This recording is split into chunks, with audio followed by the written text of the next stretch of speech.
Registration हुआ है।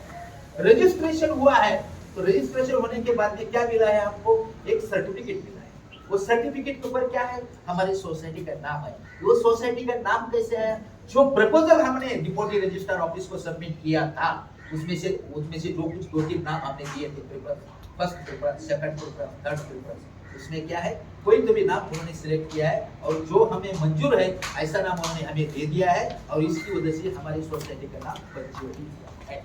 जब हमारा रजिस्ट्रेशन हुआ यानी कानून के आधार पर हमें एक अस्तित्व प्राप्त हुआ।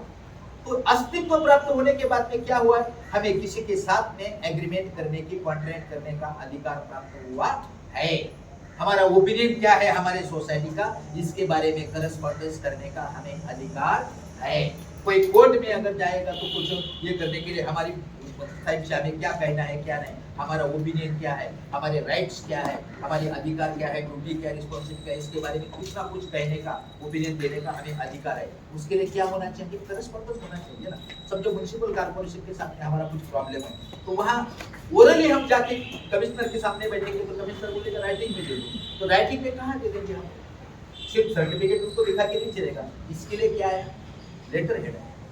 लेटर मतलब जो नाम Panchavati cooperative housing society, registration number so and so, dated so and so, बराबर है कि नहीं। तो ये लेटर हेड है। लेटर हेड आप, मैं आपकी सोसाइटी में आया, आपका लेटर हेड मैंने ले लिया, मैं बैठा आपके ऑफिस में 2-4 लेटर हेड दिया मेरे बैग में, मैं फिर बाद में कुछ जो भी टाइप करके उसके ऊपर सिग्नेचर करके दे दिया। वो ऑथराइज लेटर है क्या, नहीं। वो क्या सिद्ध करता है, ये लेटर के ऊपर राउंड सील है क्या। राउंड सील की ये कंसेप्ट, ये बायलॉज में प्रोविजन है। बायलॉज कहता है कि राउंड सील होना चाहिए, ऐसे ऐसे ये होना चाहिए। तो इसके बारे में भी ये सब कुछ गाइडलाइन आपको यहाँ तक आपको ये मिल जाएगी। 72 to 77 तक आपको ये मिल जाएगा। मतलब ये सोसाइटी का अस्तित्व दिखाने वाले हैं जो कि समझो जो ओरिजिनल समझो ऑथराइज समझो आपका करस्पॉन्डेंस हो रहा है तो लेटर है, उसके ऊपर राउंड सील, मैनेजमेंट कमेटी का जो चेयरमैन, सेक्रेटरी, ट्रेजरर जो ऑफिस में रहेगी उनका सिग्नेचर, सील, ये सब कुछ होना चाहिए, तभी वो ऑथराइज लेटर आपकी पंचवटी सोसाइटी का हो सकता है। तो उसके लिए क्या करना चाहिए सबको थोड़ा ही पता है। राउंड सील हम देख रहे हैं लेकिन उसके राउंड सील क्यों, इसके बारे में कुछ पता था क्या, ये है एक्चुअली सबको इसके बारे में नॉलेज रहेगा ऐसा नहीं। हमारा काम का जो डे टू डे वर्किंग यही है, इसकी वजह से हम लोग आप भी ये कर सकते हैं, आप भी ये पढ़ सकते हैं। उसके आगे क्या है कि समझो 77 तक आ गया, बराबर है कि नहीं। 77 तक आ गए तो उसमें क्या होता है कि 78 to 84 ये जो चैप्टर है पार्ट है 70 बायलॉ नंबर 78 to 84। 78 to 84 में क्या है, पार्किंग के बारे में, पार्किंग की जो प्रॉब्लम्स है, जो पार्किंग की पॉलिसी कैसी होना चाहिए, कौन डिसाइड करना चाहिए, कैसा उनका इम्प्लीमेंटेशन करना चाहिए, इसके बारे में 100% सेटिस्फाइड आप लोग होंगे। ऐसा नॉलेज एक्ट में भी नहीं है और बायलॉज में भी नहीं। मजबूरी में है तो जीना तो पड़ेगा, छोड़ तो नहीं सकते। लेकिन आज के सिचुएशन में क्या है वहां तक ही हम जा सकते, उससे बाहर हम जाके करेंगे क्या, जाए तो जाए कहाँ, इधर भी जाए तो यही प्रॉब्लम है, यहाँ तो कम से कम प्रॉब्लम है। और इससे अच्छी हाउसिंग सोसाइटी में गए, बड़े कॉम्प्लेक्स में गए तो फिर वहाँ तो प्रॉब्लम ही प्रॉब्लम है। तो फिर क्या है, जो कंडीशन में है जहाँ भी हम है वहाँ वो प्रॉब्लम सॉल्व करने की पॉजिटिविटी हमारे पास होना चाहिए। पॉजिटिव थिंकिंग, उसके लिए पॉजिटिव कोशिश हमें करना चाहिए और उसके लिए गाइडलाइन वो कहाँ से मिलेगी, तो बायलॉज से मिलेगी। आज के एजुकेशन और ट्रेनिंग का उद्देश्य क्या है, आपको आत्मनिर्भर बनाना। किसी के सामने हाथ जोड़ के खड़ा रहने की जरूरत आपके जीवन में कभी न आए। किसी एडवोकेट के पास मत जाओ, किसी चार्टर अकाउंटेंट के पास मत जाओ, किसी ऑफिसर के पास मत जाओ। आप ये बायलॉज पढ़ो, आपकी सोसाइटी का प्रॉब्लम जो भी छोटे मोटे प्रॉब्लम्स है वो आपके ही लेवल के ऊपर आप सॉल्व कर सकते हैं। उतनी कैपेसिटी, एबिलिटी ये आप में है। आप सब कुछ महान है, सर्वोच्च अधिकार आपका है और आपके अधिकारों का रक्षण करना ये एजुकेशन एंड ट्रेनिंग का मैनेजमेंट कमेटी हमारी है, हमें है ना, हमने सिलेक्ट किया है। तो मैनेजमेंट कमेटी को भी इसके लिए हम प्रेरित कर सकते हैं। भले मैं मैनेजमेंट कमेटी में नहीं हूँ, मैनेजमेंट कमेटी में रहने की कोई जरूरत नहीं। कभी कभी मैनेजमेंट कमेटी में क्या होता है, भाई चेयरमैन या सेक्रेटरी बनने के बाद में हमेशा आते जाते सिक्योरिटी वाले मुझे सैल्यूट करते हैं, तो मुझे जरा थोड़ा सा अच्छा लगता है। बाई चांस मेरा चेयरमैन सेक्रेटरी का पोस्ट गया तो बाद में वो सिक्योरिटी वाला सैल्यूट करना बंद कर देता है, तो मुझे लगता है मुझे वो आपको सैल्यूट नहीं करता। अरे वो सैल्यूट आपको नहीं था प्रभु, आपके पोस्ट के लिए था। आपको जिंदगी भर सैल्यूट करने वाला ये दुनिया में कोई मिलेगा नहीं, आज तक किसी को मिला नहीं और इसके आगे भी किसी को मिला नहीं। तो इसके लिए जो पोस्ट के ऊपर है, जो पोस्ट किसकी है? आप लोगों की मेहरबानी से है और आप सबके लिए है। सैल्यूट मुझे नहीं किया तो चलेगा, लेकिन सबको रिस्पेक्ट दे दो, सबको कोऑपरेट करो। ये हम हमारे सिक्योरिटी वाले को, मैनेजर को बोल सकते हैं और ये बोलना चाहिए कि education and training, education and training का उद्देश्य क्या है? इसके साथ साथ में क्या करना चाहिए? बाइबल क्या कहता है कि आफ्टर रिकॉर्ड डिसीजन लिया है कौन? Chairman secretary, personal chairman secretary कौन है? इधर है क्या सेक्रेटरी? अच्छा, आप सेक्रेटरी, चेयरमैन और मैडम। मैं आप दोनों को प्रणाम करता हूं। सेक्रेटरी का रोल है तो हमारे देश में कैसा है? प्राइम मिनिस्टर जैसा। देश की पूरी जनता से ज्यादा लोग प्राइम मिनिस्टर को ही गालियां दे देते, तो इसी टाइप में सेक्रेटरी का रोल है। चेयरमैन का रोल कैसा है? चेयरमैन है ना, तो आप जरा थोड़ा लकी लगते हैं। ये देश के प्रेसिडेंट का रोल है। आप स्टेट के लेवल के ऊपर सोचेंगे, स्टेट लेवल के ऊपर तो चीफ मिनिस्टर का रोल सेक्रेटरी, गवर्नर का रोल।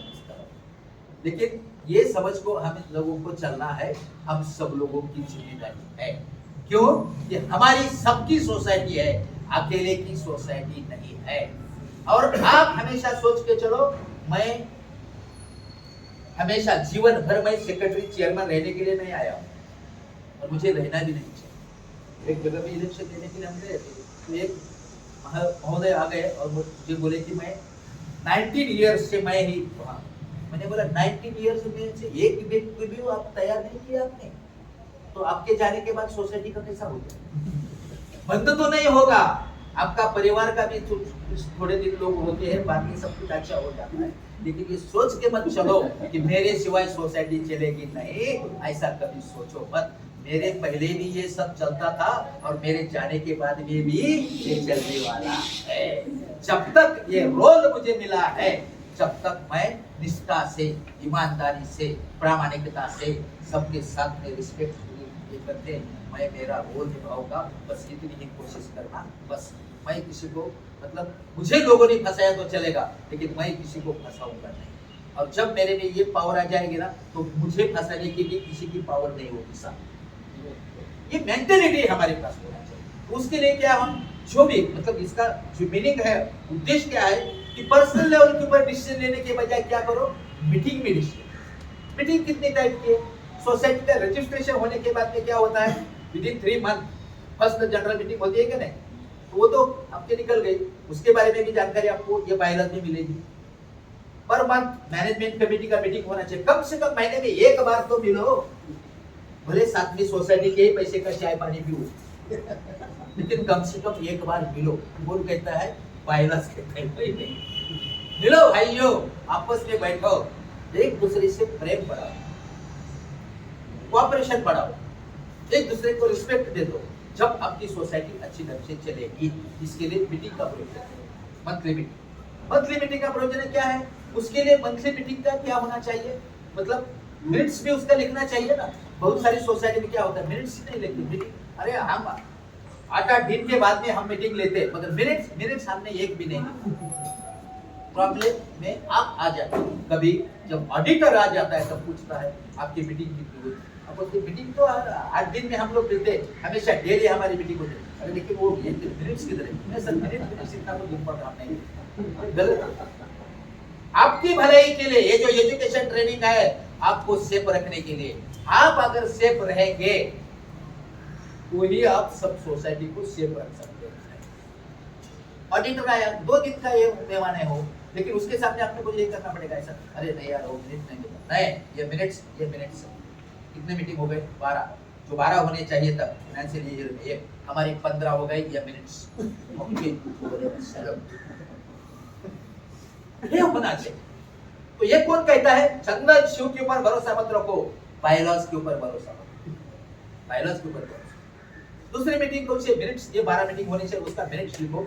उसके साथ साथ में दूसरा मीटिंग कौन सा है, annual general meeting. Annual general meeting financial year complete होने के बाद में, मतलब 31 मार्च में हमारा होता है। पहले एक 2014 के पहले 14 अगस्त, बराबर है, 14 अगस्त लास्ट डेट थी, मतलब ये एनुअल जनरल मीटिंग की। और उस वक्त एक ऐसे अधिकार यहाँ के डिस्ट्रिक्ट डेप्यूटी रजिस्ट्रार को दिए थे कि समझो बाई चांस 14 अगस्त तक मीटिंग नहीं लिया एनुअल जनरल मीटिंग, समझो डेट बढ़ाने का है, तो आप सब लोग उनके पास एक लेटर दे सकते थे और उनके पास से परमिशन ले सकते थे, उनको वो अधिकार था, वो डेट के लिए बढ़ा के दे दी। अभी ऐसे प्रोविजन नहीं है। 30 सितंबर तक आपका किसी भी हालत में एनुअल जनरल मीटिंग होना चाहिए। एनुअल जनरल मीटिंग का एजेंडा कैसे होना चाहिए, उसकी नोटिस कितने दिन के पहले देना चाहिए, कम से कम 40 डेज पहले देना चाहिए। एजेंडा में कौन से पॉइंट्स होने चाहिए, उसका मिनट्स कैसे लिखना चाहिए, कितना दिन में उसका मिनट्स कंप्लीट होना चाहिए। हमारा बहुत अलग अलग जगह पे सोसाइटी का ऐसा एक्सपीरियंस है कि पिछले साल की मीटिंग हुई, अभी आने वाली 8 दिन में जब तक हमारा मीटिंग ही कंप्लीट, मतलब ठीक है आप भी बीजे ऑनरेरी बेसिस के ऊपर कामकाज करते, लेकिन कम से कम आपको इतना पता होना चाहिए कि एक्चुअली एक्ट में, बायलॉज में प्रोविजन क्या है। प्रिस्क्राइब्ड लिमिट में वो मिनट्स कंप्लीट होना चाहिए। लोगों के लिए अप्रूवल के लोगों के पास ये करना चाहिए, उनके बारे में उसके पास कुछ सजेशन ऑब्जेक्शन आए, कंप्लीट कर सकते, उसमें कैसा बात में फाइनल कर सकते, ये सब डिटेल जानकारी आपको उसमें मिलेगी। उसके साथ साथ में special general meeting, special general meeting क्या, कुछ सीरियस मैटर है, उसके लिए क्या करना चाहिए। सब जो फंड है, अभी समझो मेरा ये अपनी सोसाइटी, ये सोसाइटी का बिल्डिंग का कुछ कामकाज करना है, तो कामकाज करने के लिए क्या है, अपने कितने मेंबर है, 140 तो 140 मेंबर है, तो आपकी मैनेजमेंट कमेटी 30 मेंबर्स की required as per provision of act. 8 from open category, 2 seats are reserved for ladies, 1 for SC ST, 1 for OBC and 1 for BC। ऐसा टोटल 13 लोगों का मैनेजमेंट कमेटी होना चाहिए। मैनेजमेंट कमेटी का कुछ लिमिट तक अधिकार है छोटा मोटा कामकाज करने का सोसाइटी, बराबर है। मैक्सिमम लिमिट किसी टाइप का भी फंड एक्सपेंडिचर करने के लिए, सोसाइटी के कामकाज के लिए ही करने के लिए मैक्सिमम लिमिट मैनेजमेंट कमेटी को कितने हैं, 1 लाख। इससे ज्यादा अगर एक्सपेंडिचर हमारा हो रहा है, कामकाज करना जरूरी है, लेकिन एक्ट में बायलॉज क्या कहता है, एनुअल जनरल मीटिंग की prior permission should be taken. अभी एनुअल जनरल मीटिंग हमारी 30 सितंबर को होने वाली, अगर हमने फिर जून के बाद में हमारा बरसात चालू होता है, उस टाइम में हम कामकाज नहीं कर सकते, तो मार्च अप्रैल में किसी भी हालत में हमें कामकाज करना जरूरी है। लेकिन एनुअल जनरल मीटिंग तो अभी एनुअल जनरल मीटिंग लेने के लिए अकाउंटिंग तो कंप्लीट होना चाहिए। 31 मार्च को कैसा तो फाइनेंशियल कंप्लीट हो जाता है, फाइनेंशियल ईयर कंप्लीट होने के बाद में 45 डेज कंप्लीट होने के बाद में आपका अकाउंट फाइनलाइजेशन होना चाहिए, मतलब 15 मई तक। लेकिन हमारा प्रैक्टिकल एक्सपीरियंस ऐसा है ना, 30 सितंबर को मीटिंग होने वाला है, 10 सितंबर का हमने नोटिस एजेंडा निकाल के लोगों को बांट दिया है, लेकिन हमारे पास अभी तक अकाउंट फाइनलाइजेशन हो गया नहीं है। अकाउंटेंट के पीछे भी पड़ गया, अरे कुछ भी करो यार, हमारा वो मीटिंग 30 तारीख का मीटिंग लेना तो हमें जरूरी है, नहीं तो फंस जाएंगे हम। हमने नोटिस, अरे एजेंडा भी इश्यू कर दिया, अरे देखिए बैलेंस शीट आपका कंप्लीट है, कुछ भी करो मेहरबानी करो, लेकिन हम आए मौके पे दे देंगे, लेकिन बैलेंस शीट इसके बारे में हमें अगर जानकारी है तो हम अकाउंटेंट को कह सकते हैं। एक्ट क्या कहता है, बायलॉज क्या कहता है, 15 मई तक अकाउंट फाइनेंशियल करके देना है, मेहरबानी कीजिए, आपको 4 दिन देते हैं हम, तो मेहरबानी कीजिए 15 मई तक नहीं तो कम से कम 30 मई तक तो दे दीजिए, इतना समय क्यों लगाते, बाद में वो आपसे डरेंगे, अरे इनको सब कुछ पता है, ये पता हमें होना चाहिए। तो जब जैसा हमारी सोसाइटी का अभी सब जो रिपेयर एंड मेंटेनेंस का कामकाज करना है, तो उसके लिए एनुअल जनरल मीटिंग तक हम नहीं रुक सकते, फिर क्या करना चाहिए, उसके लिए ऑप्शन है, पर्याय है, लोगों को बचाने के लिए, आपको सेफ रखने के लिए, आपकी भलाई के लिए कानून में जो प्रोविजन की जाती है, उसमें उद्देश्य यही है, हम सबकी भलाई होनी चाहिए। गलती उनसे भी होती है, उधर बैठने वाले भी हमारे जैसे ही है ना कुछ, लेकिन जहां जैसे जैसे आगे आगे सजेशन उनके पास आती है, लोगों की डिमांड आती है, तो उनके ऊपर स्टडी करके वो लोग बनाते हैं कानून, बराबर है। तो इसके लिए स्पेशल जनरल मीटिंग का प्रोविजन आया है। अगर आप सितंबर तक नहीं रुक सकते तो स्पेशल जनरल मीटिंग तो स्पेशल जनरल मीटिंग का कामकाज कैसे होना चाहिए, स्पेशल जनरल मीटिंग कौन कॉल कर सकता है, कितने दिन में कॉल कर सकते हैं। कभी कभी आपस में हम लड़ाई झगड़े करते हैं। कभी कभी क्या होता है, हमारी मैनेजमेंट कमेटी में ही चेयरमैन एक साइड में, सेक्रेटरी दूसरे साइड में। कभी कभी क्या होता है, चेयरमैन सेक्रेटरी एक साइड में, बाकी पूरी मैनेजमेंट कमेटी अपोजिट में रहती है। कभी कभी तीनों एक साथ में रहते हैं, ब्रह्मा विष्णु महेश, बाकी पूरी सृष्टि ब्रह्मांड उनकी फिल्म चलाती। लड़ाई झगड़े ऐसे होते हैं कि जैसे विधानसभा लोकसभा में ऐड नहीं करते हैं, वैसे वो खुद को एमएलए एमपी समझकर काम कर चलता है, जिसमें किसी की भी भलाई होने वाली नहीं। तो इसके लिए क्या है कि एक्ट क्या कहता है, बायलॉज क्या कहता है। तो कभी कभी क्या होता है, कुछ लोग मतलब कहते हैं कि समझो हम मैनेजमेंट कमेटी मेंबर नहीं है, लेकिन मेंबर है, मेंबर लोगों ने कुछ राइटिंग में दे दिया मैनेजमेंट कमेटी को कि आप स्पेशल जनरल मीटिंग इस केस के लिए कारण के लिए कॉल करो। मैनेजमेंट कमेटी कभी कभी मानती नहीं, वो हमारे खिलाफ वाले उनको नहीं कॉल करने का, क्या करने का देखिए। तो उस टाइम में आपने क्या डिसीजन लेना चाहिए, कितने लोगों का सिग्नेचर आपके पास आने के बाद में, अगर आपने वो नहीं माना तो फिर उसके बाद में वो मेंबर कहां तक जा सकते हैं, फेडरेशन के पास जा सकते हैं, रजिस्टर ऑफिस में जा सकते हैं। रजिस्टर ऑफिस आपको मतलब ये कर सकता है, आप लोग उस मीटिंग को नहीं आए तो रजिस्टर ऑफिस का रिप्रेजेंटेटिव यहाँ आके वो मीटिंग आएगा और मीटिंग ले लेगा। न्याय मिलना चाहिए, जस्टिस, अन्याय नहीं होना चाहिए किसी के ऊपर। सबको कोऑपरेट करो भाइयों, सबको कोऑपरेट करो, रिस्पेक्ट करो सबका। ये सब हमारा है, कुछ नहीं मेरा, सब कुछ तेरा। सब कुछ तेरा मतलब सब बांट देने की जरूरत नहीं है, कम से कम आपने एक दूसरे के साथ में बातचीत करने के लिए तो उतना रखो। तो ये उसमें कंसेप्ट है। तो ये स्पेशल जनरल मीटिंग कैसे कॉल करना चाहिए, क्या है, उसके लिए क्या प्रोविजन है, ये सब कुछ डिटेल मतलब मीटिंग्स ये शब्द आपके सामने आया, आपको सर पूरा बायलॉज पढ़ने की जरूरत नहीं है। कितना पढ़ो, बायलॉज नंबर 85 मीटिंग के बारे में, बायलॉज नंबर 85 to 109। आप मतलब सभी अच्छे महान लोग हैं, आप सभी दो लोगों को मतलब देखकर आप जैसे महान विभूति का दर्शन हुआ।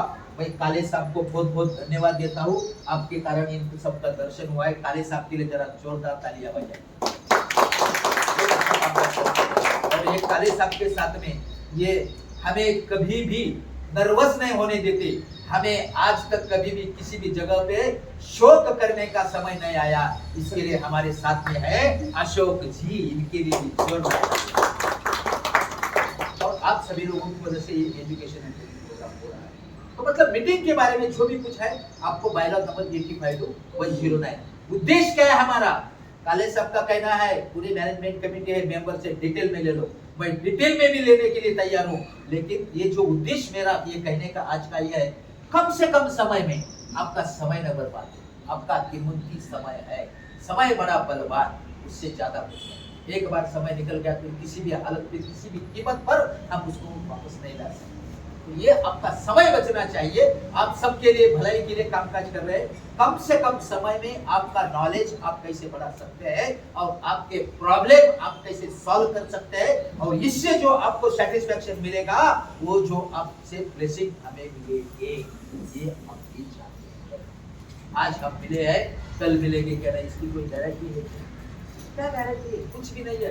कहाँ से आए, कब तक रहेंगे, कहाँ जाएंगे, कब जाएंगे, इसके बारे में कुछ भी हमें पता नहीं है। जब तक है तब तक एक दूसरे की सहायता।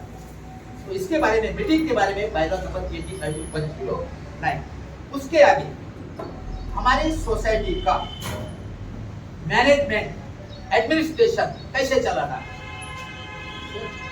अलग अलग पॉइंट है, इतने इंपॉर्टेंट पॉइंट है उसमें कि एक से बढ़कर एक पॉइंट है। एडमिनिस्ट्रेशन कैसे चलाना है, मैनेजमेंट कैसे करना है, वोट कर सकता है, वोट नहीं कर सकता है, मैनेजमेंट कमेटी कितने लोगों की होना चाहिए, उसके लिए एलिजिबिलिटी क्या है, मैनेजमेंट कमेटी में आने के लिए कौन पात्र है, कौन अपात्र है, हु इज नॉट एलिजिबल, जो ऐसे है उसके बारे में। ऐसा सेक्रेटरी के अधिकार क्या है, कर्तव्य क्या है, सेक्रेटरी ने किस टाइप में कामकाज करना चाहिए, पूरा बायलॉज नंबर के साथ में। चेयरमैन के क्या अधिकार है, पूरा बायलॉज नंबर के साथ में कहता है।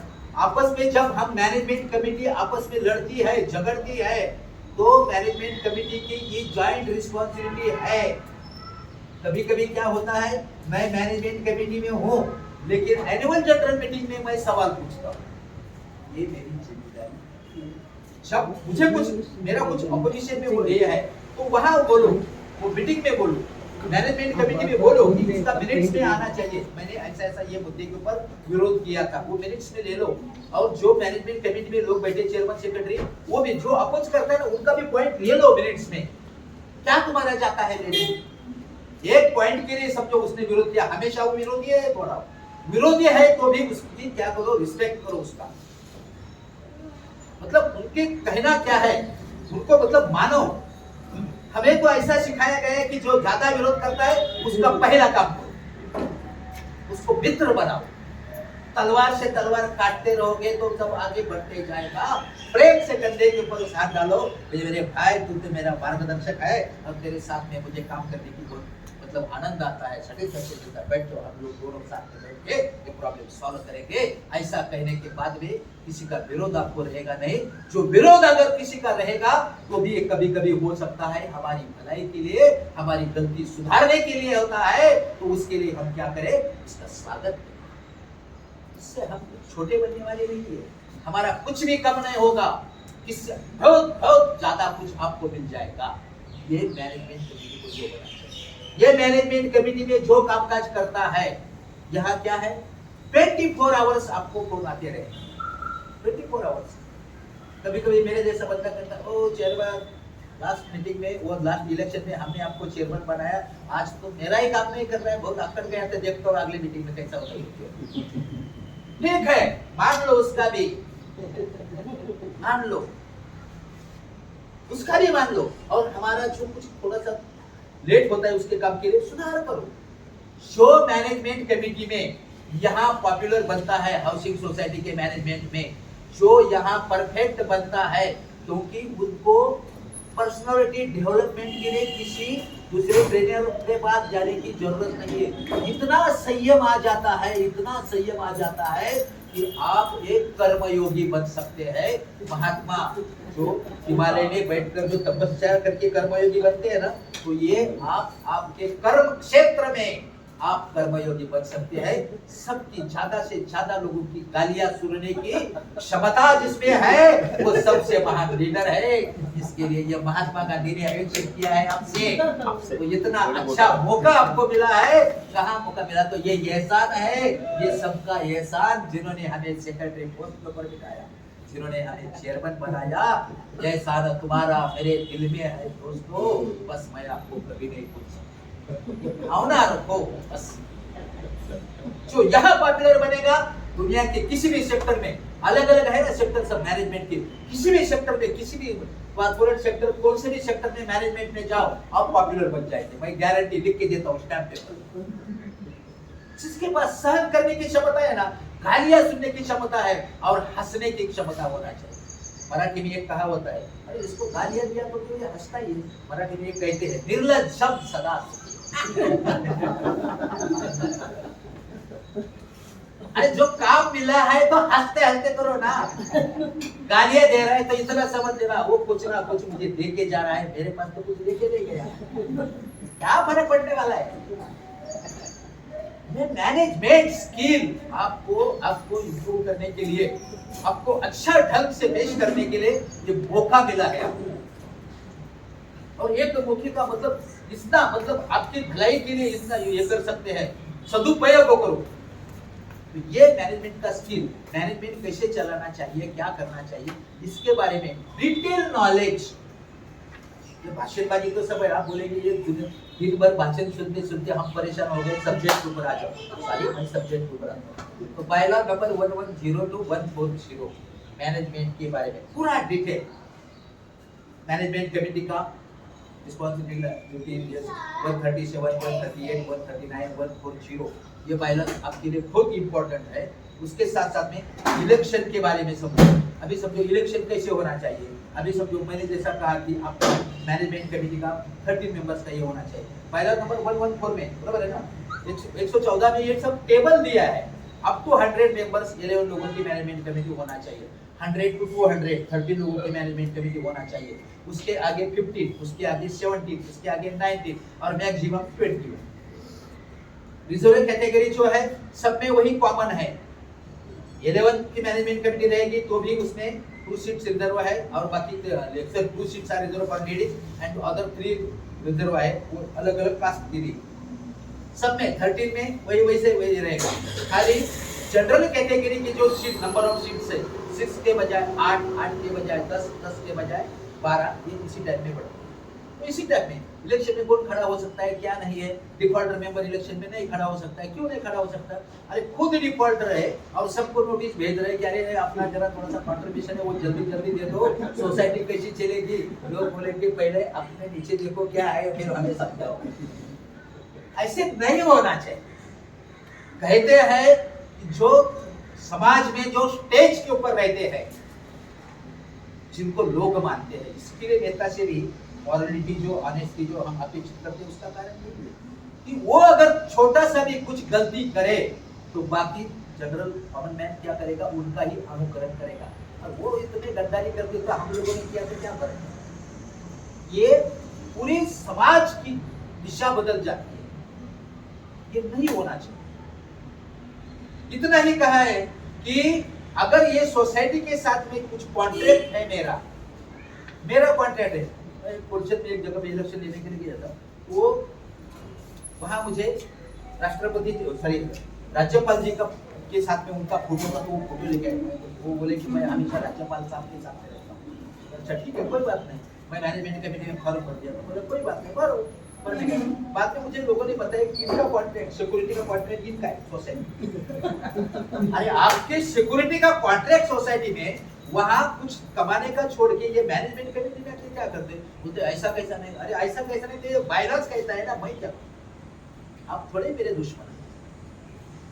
इसके में इतना ही कहा है कि सब जो सेल्फ परचेस का जो ये करता है, सब जो मैं सोसाइटी में चेयरमैन सेक्रेटरी और मैं रियल एस्टेट का बिजनेस करता हूँ, मैं क्या करूँगा?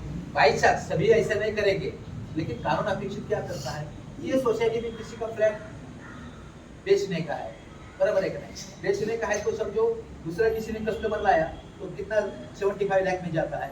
मेरा कस्टमर है वो कितना 70 लाख दे रहा है, लेकिन उसमें से मुझे कुछ मिल रहा है, तो मैं ज्यादा से ज्यादा प्रेशर किसके ऊपर करूंगा? मेंबर के ऊपर, चेयरमैन पोस्ट, उधर से मैं उनके ऊपर प्रेशर डालूंगा। नहीं तो फिर मुझे उसमें कुछ चाहिए, ऐसे कुछ जो ये है। क्योंकि बिजनेस बोलेगा तो बिजनेस में क्या है, प्रॉफिट कमाना उनका इतना ये, बराबर है।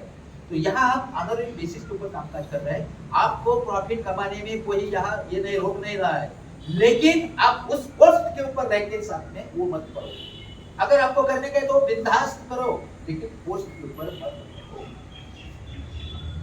मेरे बारे में अगर मेरा कुछ बेनिफिट है, ऐसा कुछ सब्जेक्ट अगर मैनेजमेंट कमेटी के मीटिंग में आने वाला है, तो वो मीटिंग में भले मैं मैनेजमेंट कमेटी में हूँ या मैं खुद चेयरमैन हूँ, मैं वो मीटिंग में अटेंड नहीं रहना चाहिए।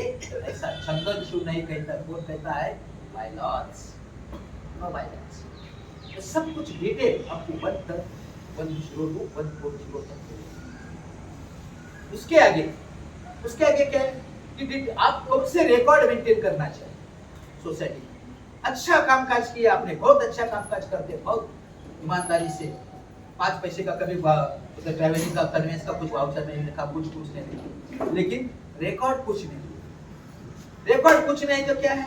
ऑडिटर है तो आपका आय रजिस्टर नहीं है, शेयर रजिस्टर नहीं है, शेयर रजिस्टर नहीं है, ये किया है क्या? नहीं है, मीटिंग का मिनट लिखा है क्या? नहीं है। फिर वो क्या करेगा? अपने सोसाइटी को मतलब बी क्लास में डाल देगा, इनका काम कुछ भी कम है। तो कौन से रिकॉर्ड हमने मेंटेन करना चाहिए, इसके बारे में कुछ हमें पता नहीं। बहुत सारे सोसाइटी में ऐसे कि चेयरमैन सेक्रेटरी ट्रेजरर को उसके बारे में कुछ भी जानकारी नहीं। ज्यादा से ज्यादा वो क्या करते हैं? मैनेजर के ऊपर डिपेंड रहते हैं। अगर उनको मैनेजर ही कभी कभी क्या करता है, उसका गलत फायदा उठा देता है। मुझे ऐसा किया तो मुझे ये आऊंगा, नहीं तो कल से नहीं आऊंगा। तो इसके लिए हर जगह पे हमें अगर नामुश्की आती है तो इसका कारण क्या है? हमारा नॉलेज कम। तो इसके लिए हमें क्या करना है? हमारा नॉलेज बढ़ाना है। हमारा नॉलेज बढ़ने के बाद में सेल्फ कॉन्फिडेंस, आप ये बनने के बाद में फिर क्या है? उसको बोल सकते तो आता है क्या नहीं, नहीं तो मैं देखता हूँ तेरे जगह पे दूसरा देखता हूँ। ये कॉन्फिडेंस हमारे पास आना चाहिए, इसके लिए नॉलेज होना जरूरी है। तो रिकॉर्ड कौन सा मेंटेन करना चाहिए? बायलॉ नंबर 141, 142, बराबर है।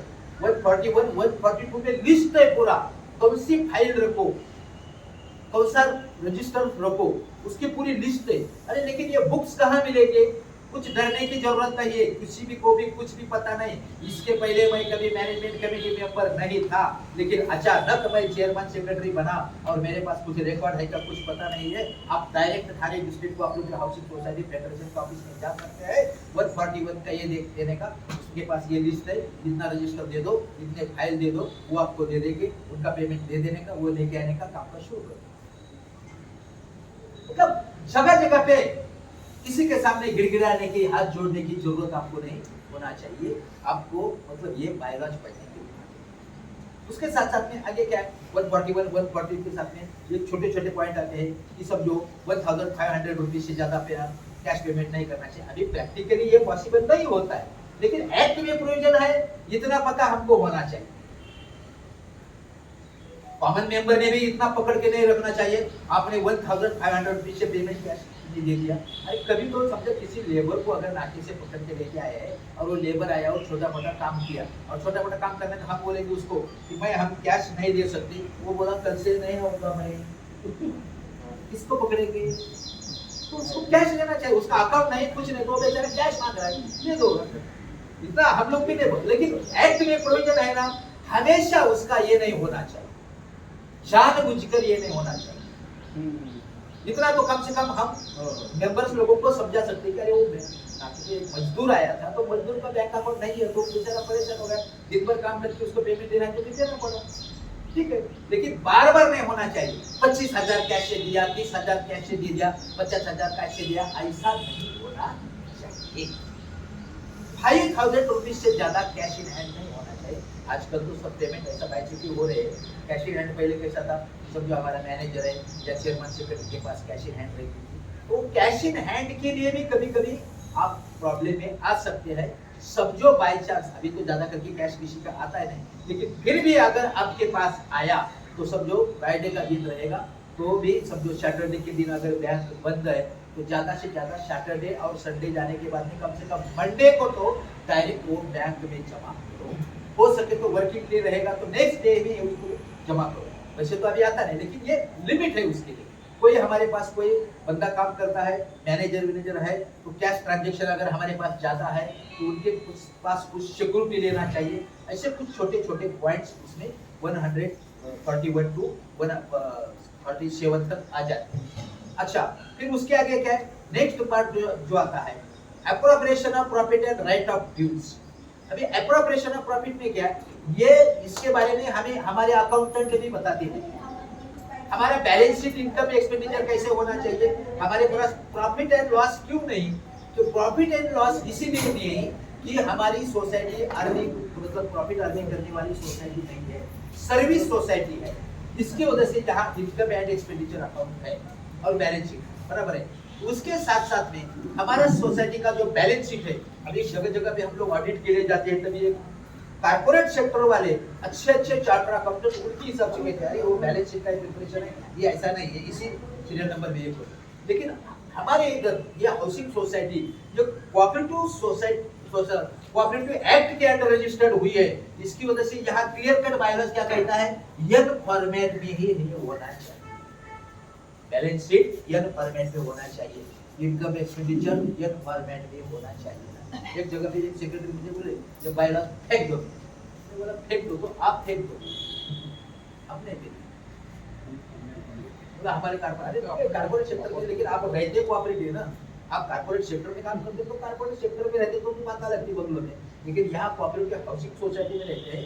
एक्ट जब भी कहता है, गवर्नमेंट कहता है ये इसका रजिस्ट्रेशन कोऑपरेटिव एक्ट के अंदर हुआ है, तो उसके जो पॉइंट्स है हमें वो फॉलो करना चाहिए ना, फेंक के कैसा चलेगा। तो इसके लिए इसी के आधार पर हम लोग कामकाज करना चाहिए, वो स्पेसिफिक लीजियर फॉर्मेट में होना चाहिए, उसी टाइप में वो बैलेंस शीट इनकम एक्सपेंडिचर उसके साथ में शेड्यूल ये सब कुछ होना चाहिए।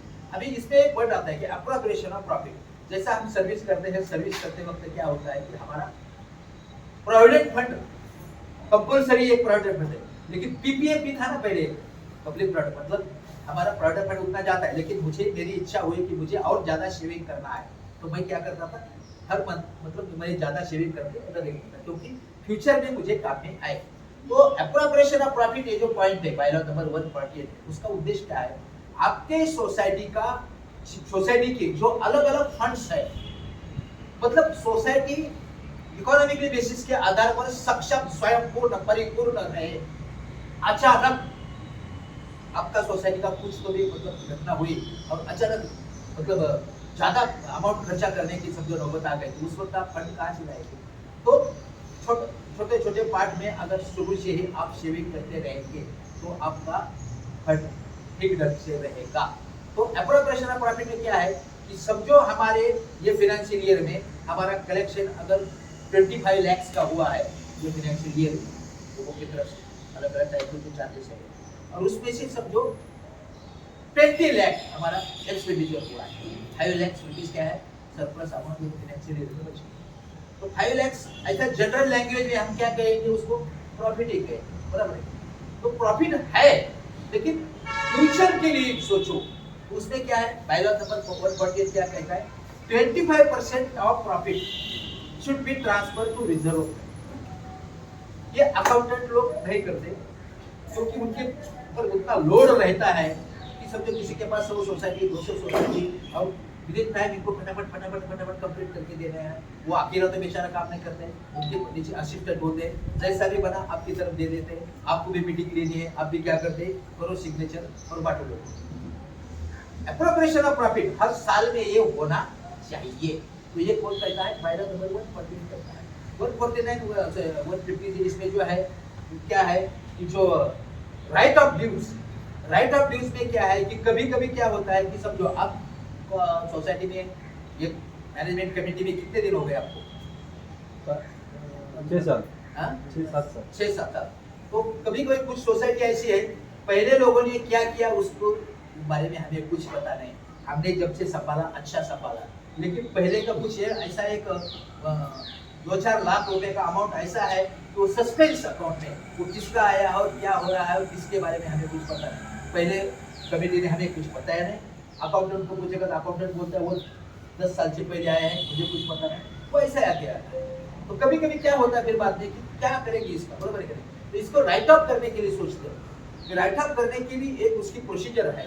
एक्सपेंडिचर करने के लिए अगर मैनेजमेंट कमेटी को लिमिट है, बराबर है कि नहीं, 1 लाख से ज्यादा मैनेजमेंट कमेटी अपने अधिकार में नहीं कर सकती, तो वैसा राइट ऑफ ड्यूज करने के लिए भी आप चाहिए तो आपके मैनेजमेंट कमेटी ने और हो सके तो एनुअल जनरल मीटिंग या स्पेशल जनरल मीटिंग का अप्रूवल लेने के बाद ही करो। क्यों? ये फंड किसका, फंड रिलेटेड सबका है ना, जो भी कुछ प्रॉब्लम है सबका है ना। भाई पर्सनल लेवल के ऊपर डिसीजन क्यों लूं, मैनेजमेंट कमेटी लेवल के ऊपर लेने की क्या जरूरत है? हो सके तो सबको उसकी जानकारी दे दो, और जो सब कहे मेजॉरिटी बेसिस के ऊपर, यूनानिमसली बोल दिया तो सब में अच्छा है, अगर यूनानिमसली नहीं होगा तो मेजॉरिटी बेस के ऊपर डिसीजन लेना चाहिए और उसके आधार पर एक्शन करना लेना चाहिए। तो इसी के आधार पर हमें जो डिसीजन देना जरूरी है, तो इसमें भी ये कर सकते हैं। उसके आगे क्या है, हमारी सोसाइटी का जो ऑडिट रहता है, ऑडिट के बारे में कुछ छोटी मोटी प्रॉब्लम है, समझो कि ऑडिटर हमें किस अपॉइंट कर सकते हैं। ऑडिट के बारे में मतलब 151 टू 153, तो इसमें ऑडिट के बारे में क्या है कि ऑडिटर हम एनुअल जनरल मीटिंग में अपॉइंट करना चाहिए। ये कौन बोलता है, बायलॉज कहता है किसे अपॉइंट करना चाहिए। हमारा कोई दोस्त है, एक चार्टर अकाउंटेंट है, वो चार्टर अकाउंटेंट को हम अपॉइंट करना चाहते हैं, कर सकते हैं क्या? नहीं।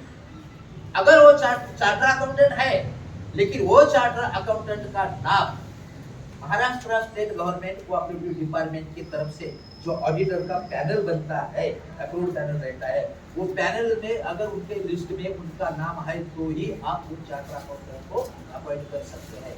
भले वो चार्टर अकाउंटेंट है लेकिन वो पैनल में उनका नाम नहीं तो उनको अपॉइंट नहीं कर सकते। तो कौन कहता है, बायलॉज कहता है।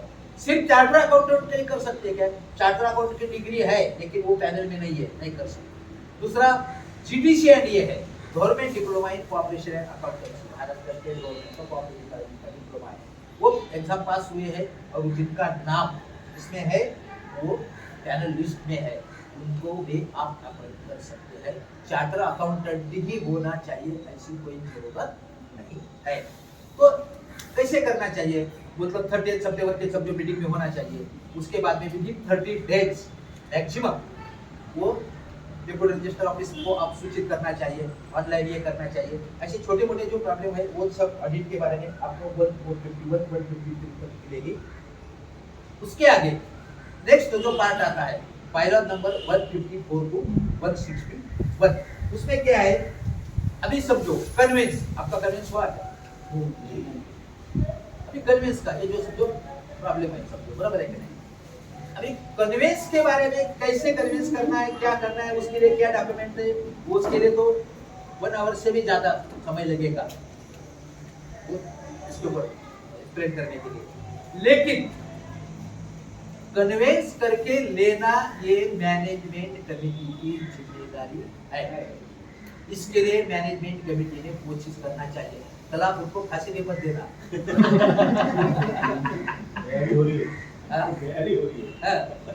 ऐसा नहीं करना कि आज तक कन्वेंस तूने किया, अब तेरे के ऊपर बड़ी कार्रवाई करता हूँ।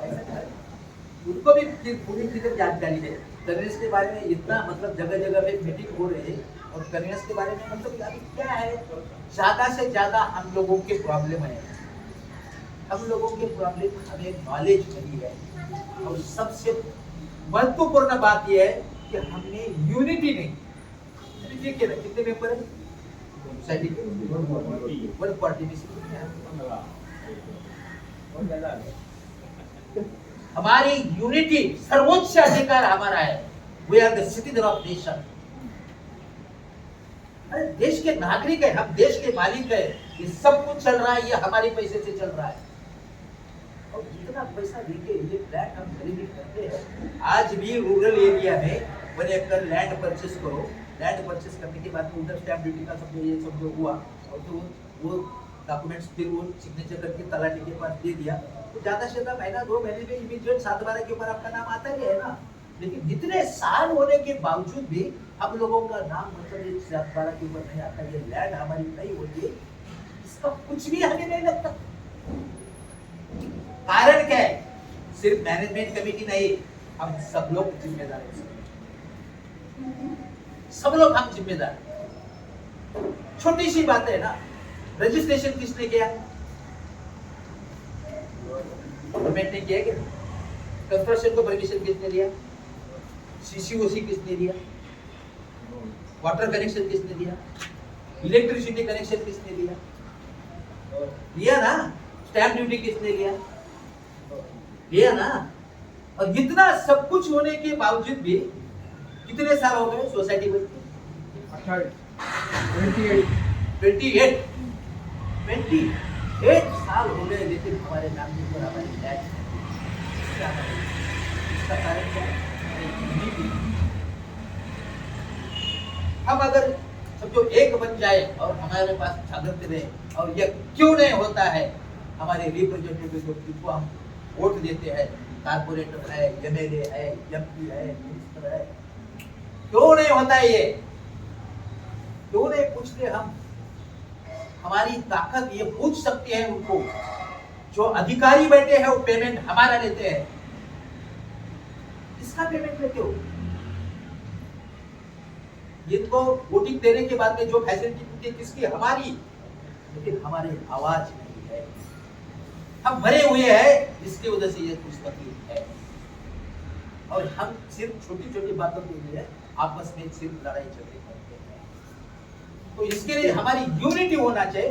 कोऑपरेटिव सेक्टर ये कहता है कि आप एक दूसरे के साथ में कोऑपरेट करो, आपकी यूनिटी बढ़ाओ। बात में थैंक्स, आपकी यूनिटी बढ़ाओ। Unity is the power.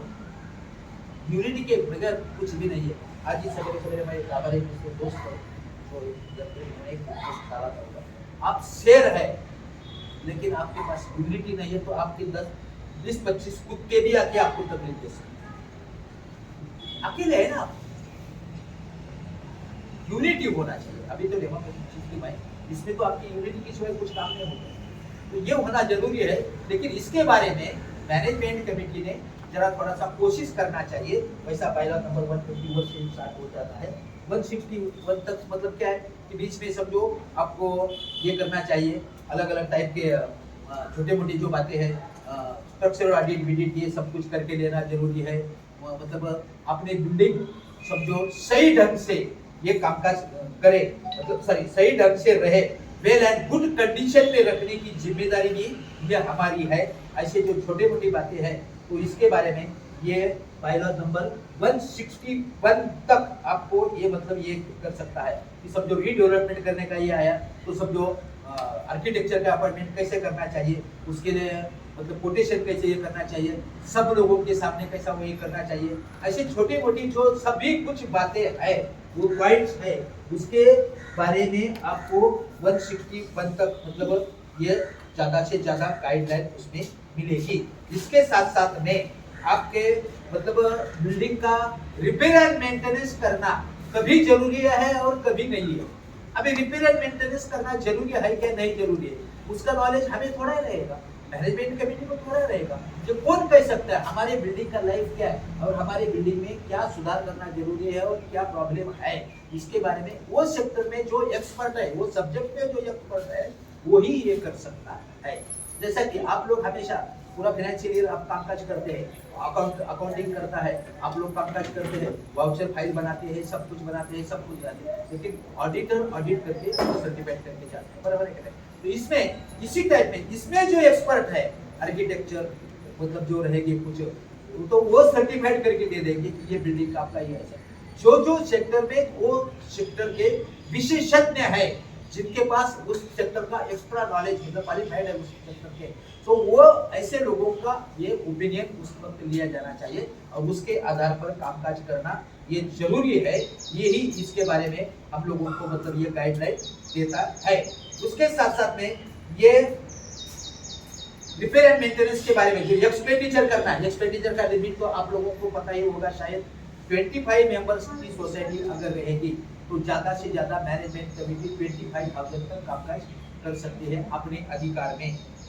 50 member की सोसाइटी रहेगी, मैनेजमेंट कमेटी अपने अधिकार में 50,000 तक एक्सपेंडिचर अपने अधिकार कक्षा में कर सकती है रिपेयर मेंटेनेंस के लिए। 51 से 100 तक या उससे ज्यादा मेंबर की सोसाइटी रहेगी तो ज्यादा से ज्यादा 1 लाख रुपीस के लिमिट में ही मैनेजमेंट कमेटी कामकाज कर सकती है per year. Financial year 10 year का इधर नहीं चल रहा है, 1 ईयर का ही चल रहा है, 1 टाइम वो भी सब।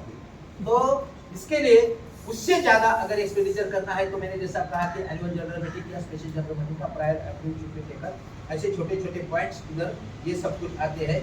उसके साथ साथ में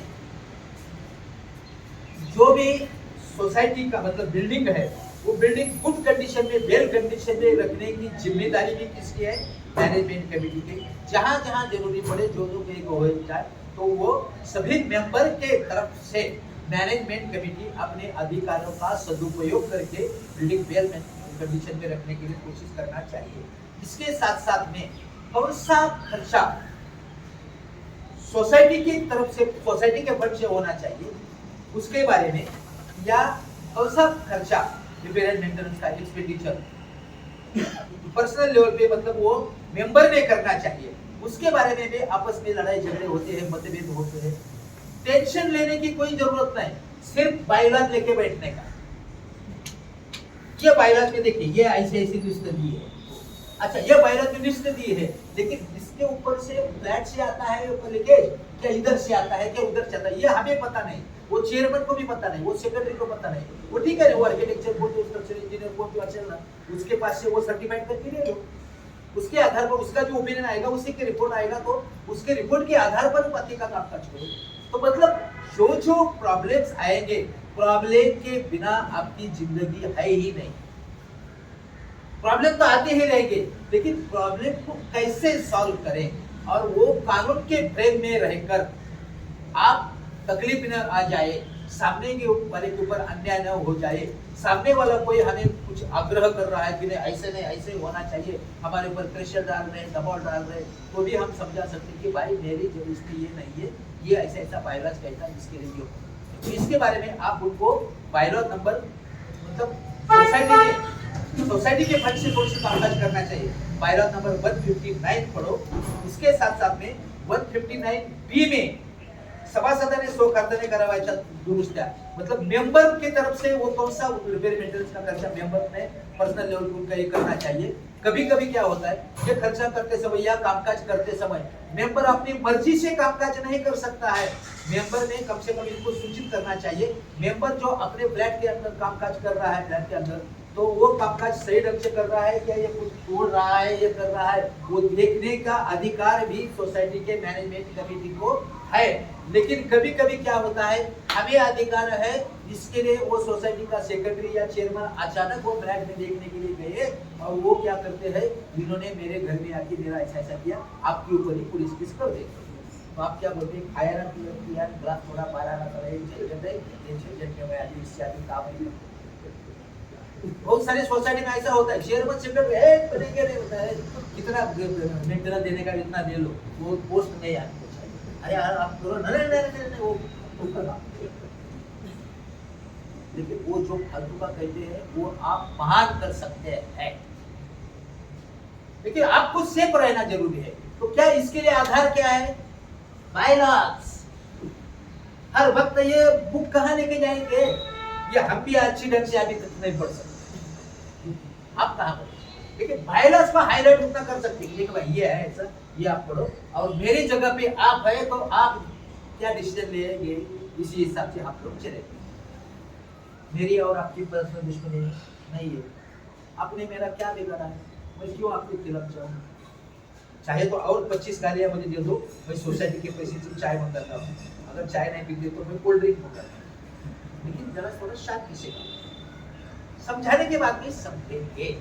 तो ये बायलॉज के आधार पर ही आप 159 के आधार पर ये कर सकते हैं। इंश्योरेंस लेना, अब ये सोसाइटी सेफ रखना, बिल्डिंग सेफ रखना, ये सीखना, ये सब जो मैनेजमेंट कमेटी का काम है।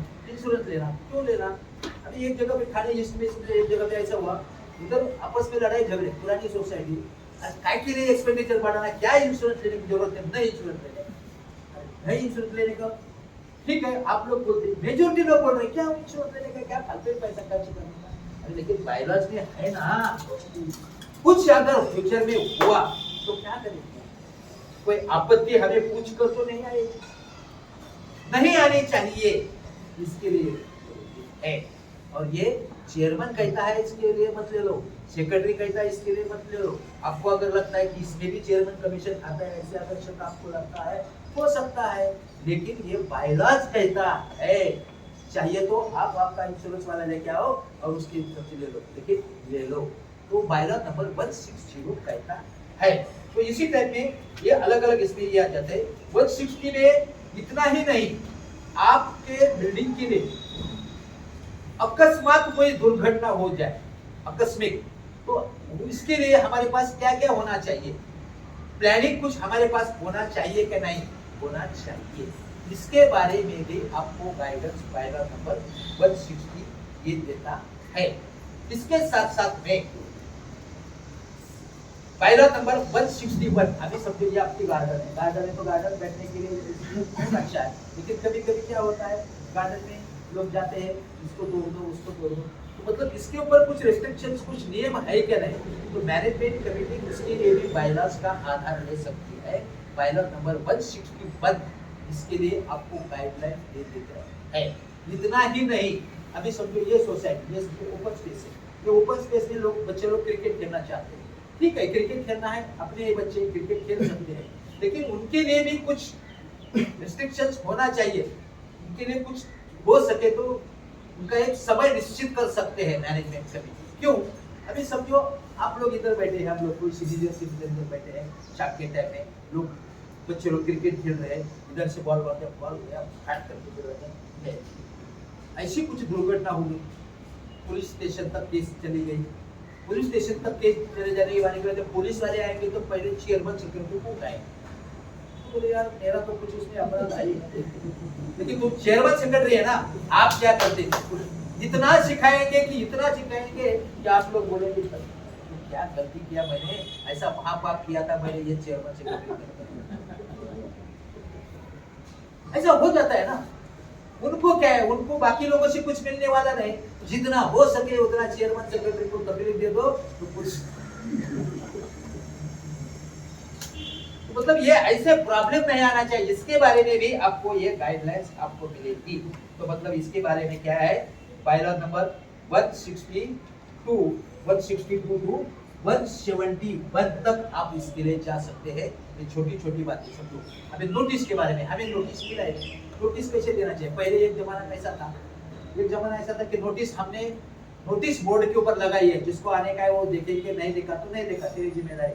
लेकिन नोटिस के बारे में अभी नए नए जो प्रावधान आए हैं, प्रोविजंस आए हैं, अभी सब लोग इलेक्शन के बारे में, इलेक्शन के बारे में मेरे ख्याल से पहले आपका 5 साल के पहले का इलेक्शन हुआ था क्या, मतलब ऑथोराइज इलेक्शन ऑफिसर आए थे क्या, तो उस वक्त आपका election one day program, one day program था, बराबर है कि नहीं, स्पेशल जनरल मीटिंग में उस इलेक्शन हुआ। अभी जो आपका इलेक्शन लेना है, अभी 5 साल हुए की नाही, परत झालं, लास्ट इयर झालं, पण आता यावेळेस सांगता का इलेक्शन ऑफिसर बिल्डिंग मधलेच एक रस्ते आहेत, त्यांनी ट्रेनिंग घेतलं होतं आणि त्यांच्या अंडर पाहिल्यासारखं वाटतो। किधर से लिया ट्रेनिंग, ते ऑनलाइन ट्रेनिंग झालं होतं ना, ते त्यांनी कंडक्ट केलं। अच्छा, ऑनलाइन सर्टिफिकेट, सर्टिफिकेट आलं। अच्छा म्हणजे तुम्ही घेतलं। हो, आता इलेक्शनचा प्रोग्राम किती दिवसाचा, 60 डेज वगैरह सगळं केलं का, हो ते सगळं केलं अभी 60 डेज का कंप्लीट किया। तो लेकिन अभी जो प्रोविजन आई है, पहले जो 5 साल के पहले कैसा था कि समझो प्रोविजनल वोटर लिस्ट बनाई है, बराबर है कि नहीं, प्रोविजनल वोटर लिस्ट डिस्प्ले करने के टाइम कितना था, 2 दिन, वो वही 2 दिन में ही आप सजेशन, ऑब्जेक्शन, करेक्शन कॉल कर सकते थे मेंबर लोगों के पास। अभी का जो इलेक्शन प्रोग्राम है, वो प्रोविजनल वोटर लिस्ट डिस्प्ले सिर्फ नोटिस बोर्ड के ऊपर मत करो, फिर सब लोगों को दे दो। ऐसा नोटिस के बारे में कहा है, हैंड डिलीवरी दे दो, नोटिस बोर्ड के लगाओ, हैंड डिलीवरी के ऊपर कोई समझ नहीं हो रहा है, रजिस्टर रेडी करो, उससे भी ये नहीं हो रहा है, ईमेल से भी भेज सकते हैं। मतलब मैनेजमेंट कमेटी ने अपनी जिम्मेदारी पूरी तरफ से निभाई है, ये सिद्ध होना चाहिए। कोई तो भी एक हमारा फ्रेंड और रिपोर्टर सिस्टम में गया कि इन्होंने ऐसा ऐसा किया, लेकिन ये लोगों को ऐसा नहीं दे दिया, उनका सिग्नेचर आपके पास होना चाहिए कि भाई 140 मेंबर की सोसाइटी, उसमें से 140 मेंबर को हमने नोटिस दे दिया, उनका सिग्नेचर दे के रखा है, प्रोविजनल वोटर दिया है, उनका सिग्नेचर दे के रखा है, ये हमारे पास होना चाहिए। उसके साथ साथ में ईमेल भेज दिया, ईमेल का कॉपी जो सेंड किया उसका कॉपी निकाल के रखो, मतलब ये रिकॉर्ड हमारे पास होना जरूरी है। तो इसी टाइप में नोटिस किस टाइप में भेज सकते हैं, क्या नहीं, तो इसके बारे में आपको बायलॉ नंबर 162 ये करेगा। उसके साथ साथ में हमारा फाइनेंशियल ईयर 1 अप्रैल टू 31 मार्च, क्यों मैं क्यों कहता हूँ, आप क्यों कहते हैं, नहीं बायलॉज कहता है, बायलॉ नंबर 163 कहता है। इसके बाद साथ साथ में हमारे नोटिस बोर्ड कैसे होना चाहिए, बायलॉ नंबर 164 उसके बारे में जानकारी हमें देता है। हमारे सोसाइटी में हम सभी लोग रहते हैं, लेकिन हमारे कहते हैं कि ऐसे कहावत है पुराने लोगों की, हर परिवार में एक दैत्य होता है और एक देवता, देव और दैत्य एक ही परमात्मा की सत्ता है।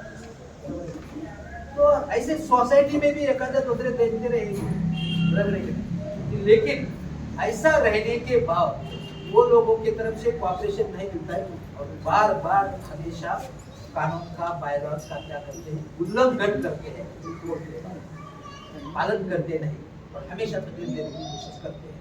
तो ऐसे लोगों के लिए क्या करना चाहिए, कितना पेनल्टी लगाना चाहिए, उनको कैसे करना। लेकिन हमारा देश का कानून क्या कहता है, उसने मर्डर किया है ये पता है, फिर भी उसका क्या कहना है वो सुने।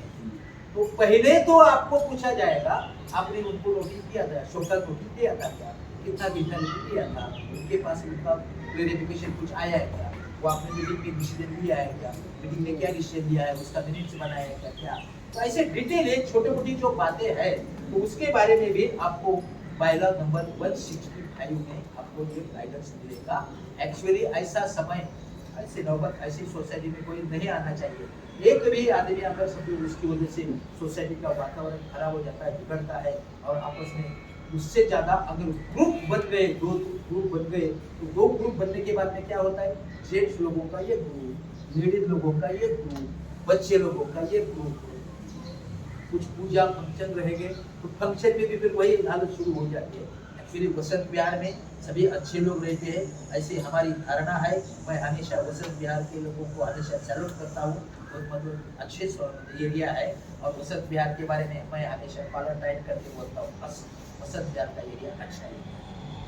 लेकिन फिर भी कहेंगे क्या, एक परिवार में भी कुछ निकल सकता है, कुछ हो सकता है। उनको भी संभल के साथ में लेकर कामकाज करना ये जरूरी है। तो इसके साथ साथ में ये जो गाइडेंस उनको समझाने की कोशिश करना, ये करना, हो सके तो पेनल्टी लगा देना। कभी ऐसा पेनल्टी नहीं होना चाहिए, एक दिन हीरानंदानी में ऐसा एक हुआ, ऐसे पेनल्टी लगाई तो पेनल्टी मतलब उसने तकलीफ दिया मैनेजमेंट कमेटी को, वो तो साइड में लगा, बराबर है। एनुअल जनरल मीटिंग में रिजर्वेशन पास हुआ, इतना पेनल्टी उसको लगाओ, सोसाइटी ने पेनल्टी लगाना शुरू किया।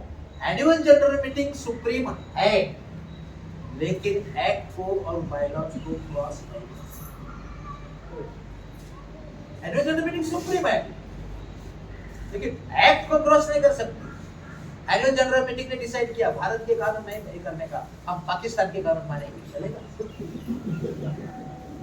एनुअल जनरल मीटिंग सुप्रीम है, एक्ट के अंदर जो अरे रजिस्ट्रेशन तुम्हारा एक्ट के अंदर हुआ है ना, वहां से बाहर आप जा नहीं सकते।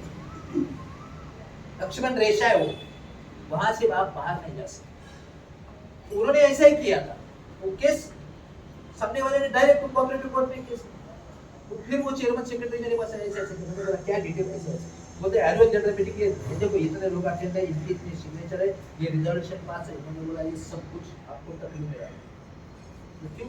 अरे एनुअल जनरल मीटिंग सुप्रीम है, लेकिन 165 बायलॉज में क्या है, मैक्सिमम इतना पेनल्टी होना चाहिए, उससे ज्यादा पर डे अगर आप पेनल्टी लगा रहेगा तो वो कोर्ट में जज बैठे हो तो फेंक देगा फाइन। तो इससे अच्छा मैं आपको समझा देता हूँ, रिक्वेस्ट करता हूँ, उनको भी बुलाओ, साथ में बैठो, सुसंवाद बढ़ाओ, कोर्ट में जाके पैसा मत खर्च करो, इधर प्रॉब्लम सॉल्व करेंगे। तो बुलाया, समझाया, सॉरी और आपस में सब लोग साथ में रहने वाले, एक दूसरे को एक करो, हमेशा आप लोगों को साथ में रहना है। कोर्ट के जज को इधर आने का जरूरत नहीं है, एडवोकेट को तो आपसे पास से ये पार्टी से कितना पैसा मिलेगा, ये पार्टी से कितना पैसा मिलेगा, मैं समझो कंसल्टेंट के नाते से मुझे भी मैं बोलूंगा मुझे कितना है, लेकिन आप ऐसा मत करो, आप आपस में हो गया प्रॉब्लम। ये तरीका है हाउसिंग सोसाइटी चलाने का। तो इसके लिए मैं कहता हूँ ना, जैसा कि पहले कहते हैं कि इसके लिए तो एक्ट भी नहीं था एक जमाने में, लेकिन जैसे जैसे लोगों में स्वार्थी प्रवृत्ति बढ़ गई, बेईमानी बढ़ गई, तब एक्ट की जरूरत महसूस होने लगी और उसी के आधार पर एक्ट में प्रोविजन आया है। इसके साथ साथ में ये बायलॉज अभी समझो 2-3 महीने के बाद में ये बायलॉज में सुधार करने की भी जरूरत आएगी, अमेंडमेंट करेंगे। ये 154 भी जो आया है ना, ये 154 भी का जो नया आया है, लेकिन वो अभी तक बायलॉज में ये करके नए बायलॉज प्रिंट होकर आएंगे, तो उसके बाद में आपको अमेंडमेंट करना पड़ेगा। तो ये अमेंडमेंट करने की जिम्मेदारी भी मैनेजमेंट कमेटी की है। मैनेजमेंट कमेटी ने नहीं किया तो डेप्यूटी रजिस्ट्रार आपको मतलब आदेश दे सकते हैं कि आपको ये करके लेना जरूरी है। इसके बारे में आपको गाइडेंस मतलब 166 में मिलेगा। आपके इधर जो भी फैसिलिटी है, सब लोग लिफ्ट है, तो लिफ्ट किसी टाइप में कामकाज करना चाहिए, कौन से टाइप में मतलब कौन से टाइप में बंद रखना है, क्या करना है, इसके बारे में आपको टाइप शेड्यूल वीडियो ये सब कुछ करना, ये भी आपकी जिम्मेदारी है। बायलॉ नंबर 167 कहता है खेल के ऊपर मतलब ये खेलने के बारे में इसके ऊपर कुछ रिस्ट्रिक्शन होना चाहिए, निर्बंध होना चाहिए, इसके बारे में बायलॉ नंबर 168 कहता है। इसके साथ साथ में हमारे पास अगर टेरेस है तो टेरेस में हम कुछ भी जाके और कुछ भी करें, कोई भी बाहर का आदमी आके उधर काम करेगी। टेरेस के बारे में हमारी कुछ पॉलिसी कैसी होना चाहिए, एक्चुअली जो भी पॉलिसी डिसीजन जो भी होना है वो मैनेजमेंट कमेटी के मीटिंग में और जहां जरूरी है वहां एनुअल जनरल मीटिंग तक भी जाओ। हमेशा ये ध्यान में रखो ये सबका है और एनुअल जनरल मीटिंग सुप्रीम है, इसकी वजह से एनुअल जनरल मीटिंग जाओ। उसके पहले हमें क्या करना है और क्या नहीं करना है, कहां तक हम मैनेजमेंट कमेटी में रहकर कामकाज कर सकते हैं, और मैनेजमेंट कमेटी की अधिकार कक्षा से अगर ये जाता है बाहर है तो वो एनुअल जनरल मीटिंग तक जाना जरूरी है, नहीं तो हम तकलीफ में आ सकते हैं। ये इसके बारे में स्टडी होना, नॉलेज होना ये आपके लिए जरूरी है, और इसके लिए आपको क्या होना है, बायलॉज पढ़ना जरूरी है। मतलब ये जो चल रहा है ना सबके चरणों में, आप महान है सभी, सबके चरणों में नतमस्तक होके मैं ये आप सभी लोगों को रिक्वेस्ट करूंगा, बायोलॉज पढ़ना सीखो। 101%। आज कितने 14-15 है ना, लेकिन ये 14-15 आपके 140 मेंबर्स को भी जागृत कर सकते हैं, प्रेरित कर सकते हैं। और नेक्स्ट टाइम में हम जब भी कभी मैनेजमेंट आपके सबको ट्रेनिंग के लिए अगर आप मौका देंगे आएंगे तो हमें लगेगा 140 मेंबर को हमारे ये 14 शिलेदार सबको पकड़ के लेके आए हैं और उस वक्त आपकी मानता है, आपका समय आप ये सबके लिए दे रहे हैं, ये आपकी विशेषता है, ये आप में महानता है, इसकी वजह से आप यहाँ बैठे। किसी ने जबरदस्ती तो नहीं किया आपको बैठने। आज संडे है, लोगों को इधर उधर थोड़ा घूमने का मौका मिलता है, लेकिन आप लोग इधर उधर कर रहे हैं और आप लोग सोच रहे होंगे कि ये तो हमारे साले ये 2-3 दिन तो ये हमारा समय बर्बाद करने के लिए आ गए। संडे का समय आपको बर्बाद कर देंगे, भाषण सुनते सुनते परेशान हो, ये तो भाषण देने के लिए आया है। लेकिन ये आपकी भलाई का लिए है, इतना मैं आपसे कहना चाहूँगा। इसके साथ साथ में टेरेस के बारे में जो भी कुछ करना है, क्या बायलॉ नंबर 170 कहता है। इसके साथ साथ में मेंबर्स के राइट्स, अभी मेंबर के राइट क्या है, वो तो जो अकाउंट चेक करना है, वाउचर चेक करना है, ये मेंबर के राइट बराबर है, अधिकार है उसके। मीटिंग का नोटिस मिलना चाहिए, मीटिंग प्रिस्क्राइब लिमिट मिलना चाहिए, ये सब कुछ मेंबर के अधिकार है। भाड़े पे देना अधिकार है, लेकिन कम से कम 8 दिन पहले उनको सोसाइटी को सूचित करो, एग्रीमेंट को कॉपी दे दो, पुलिस वेरिफिकेशन सर्टिफिकेट लाके दे दो। और इसके साथ ये जिम्मेदारी है, अधिकार है मेरा, अधिकार है मेरा। लेकिन बायलॉ नंबर 48 क्या कहता है, मेरा फ्लैट है, इसकी वजह से मैं वहां आके मैं बॉम्ब तैयार करूं, ये मेरा अधिकार नहीं। मेंबर के इसके ऊपर कुछ रिस्ट्रिक्शंस है, अधिकार है, लेकिन कहां तक आपके अधिकार यूज करोगे। अभी उसी के आधार पर कैसा है, पूरा रिकॉर्ड चेक करने का मुझे अधिकार है, लेकिन रिकॉर्ड को कॉपी, रिकॉर्ड को कॉपी क्या चाहिए, पुराने 10 साल से पहले 10 साल से पहले का ये कॉपी मुझे चाहिए। अरे 10 साल से पहले का रिकॉर्ड का कॉपी देना है तो उसके लिए एक्सपेंस लगेगा। कॉपी अगर चाहिए तो उसके लिए पेमेंट करना पड़ेगा। कितना पेमेंट करना है, मैं नहीं कहता हूँ, बायलॉ नंबर 171 में कहता है कि जहाँ जो पेज के लिए पर पेज 10 रुपीज, पर पेज 5 रुपीज, पर 30 रुपीज, वो बायलॉ नंबर 170 बने हैं, उतना ही पेमेंट उनके पास से लेने के बाद में पेमेंट मतलब प्रॉब्लम ऐसा, मतलब मुझे डिसीजन ही नहीं लेना, ऐसा नहीं करना है, डिसीजन लेना है। तो कैसे बायलॉज के आधार, मैनेजमेंट कमेटी के लिए भी जरूरी है बायलॉज पढ़ना और आप सभी लोगों के लिए, क्योंकि मैनेजमेंट कमेटी 5 साल के लिए, आप हमेशा के लिए आप मालिक है। मैनेजमेंट कमेटी को आप आदेश दे सकते हैं, वो आपका अधिकार है। तो मैं नहीं कह रहा हूँ, तो चेयरमैन साहब ने किया क्या बताया लोगों को, तो एक्चुअली जो बायलॉज के आधार पर और है ना, हम सभी लोग मिलकर है ना, मालिक है, लेकिन मालिक है 140 मेंबर में मैं अकेला मालिक नहीं हूँ, मेरे साथ में बाकी 139 भी मालिक है। तो बाकी लोगों को तकलीफ दे हो या कोई किसी को भी कुछ करे, लेकिन मैं मेरे मर्जी से करूंगा, ये भी अधिकार मुझे है। तो इसी टाइप में जो भी मतलब कुछ बनाए हैं, तो इसके साथ साथ में जो कॉपी हमें चाहिए वो कॉपी का पेमेंट करना जरूरी है, और पेमेंट किस टाइप में लेना चाहिए वो बायलॉ नंबर 171 कहता है। उसके साथ साथ में जो कंप्लेन, अभी सबको कंप्लेन होती है बहुत सारी, तो कंप्लेन आने के बाद में मैनेजमेंट कमेटी ने कैसे कामकाज करना चाहिए, स्पेसिफिकली बायलॉ नंबर 172, 173 एंड 174 इसके ऊपर ध्यान दें।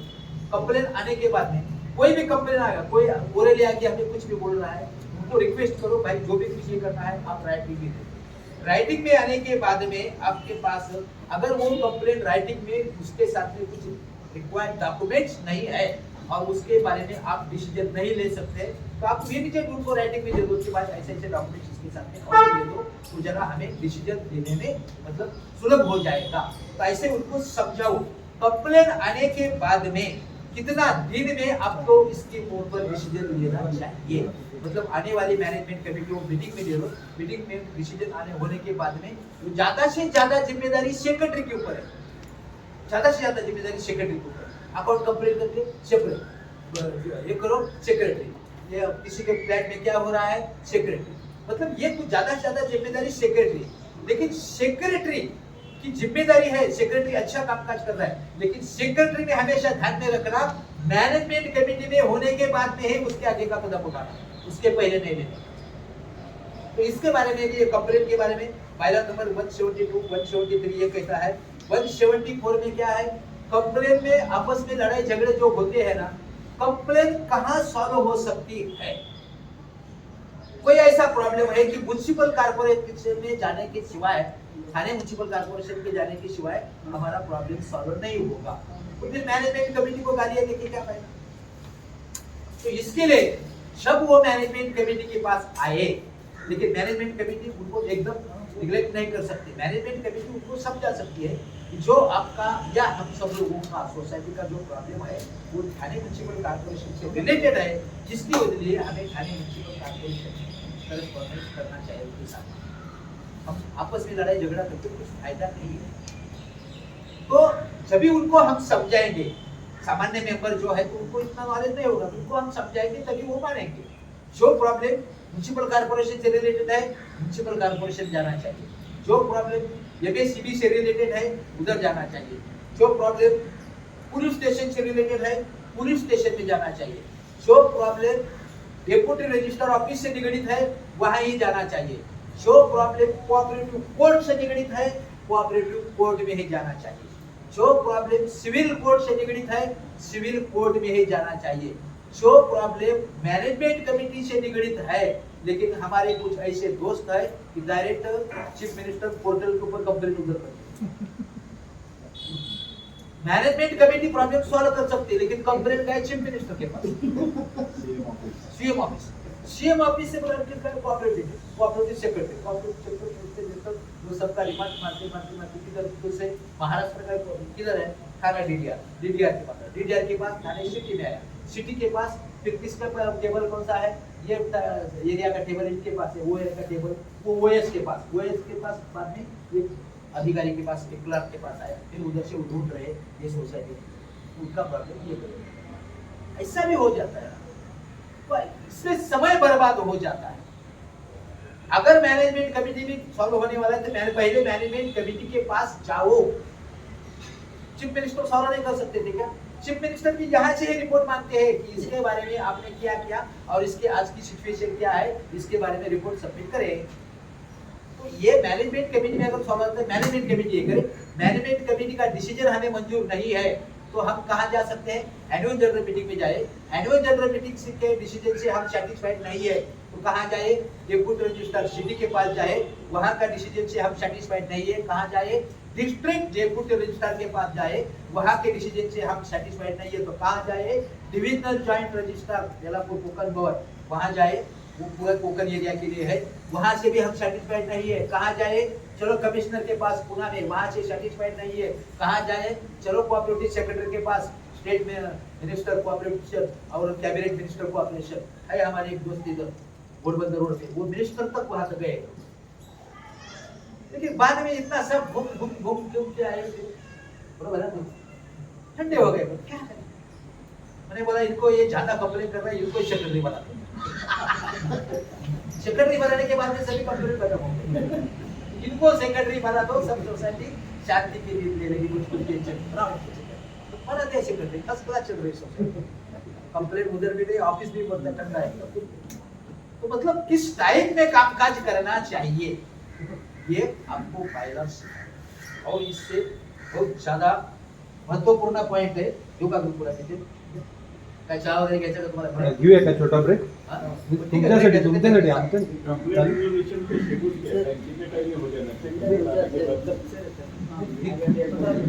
15 दिन म्हणजे ऍक्च्युअली मीटिंगचे हे झाल्यानंतर 15 दिवस management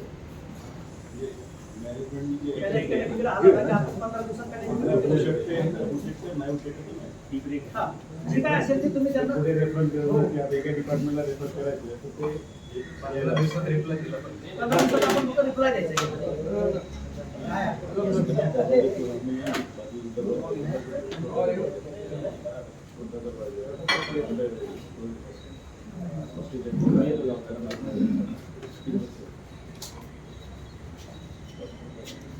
You have to see whether my copy of bylaw is me or you. My copy of you.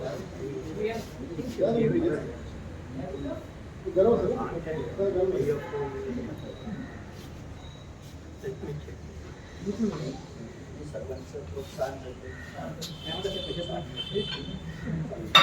विषय चालला विषय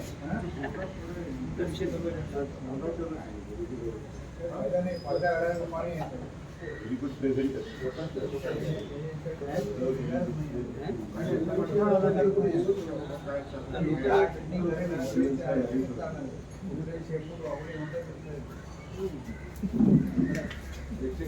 काही लोकांचे शब्द वापरा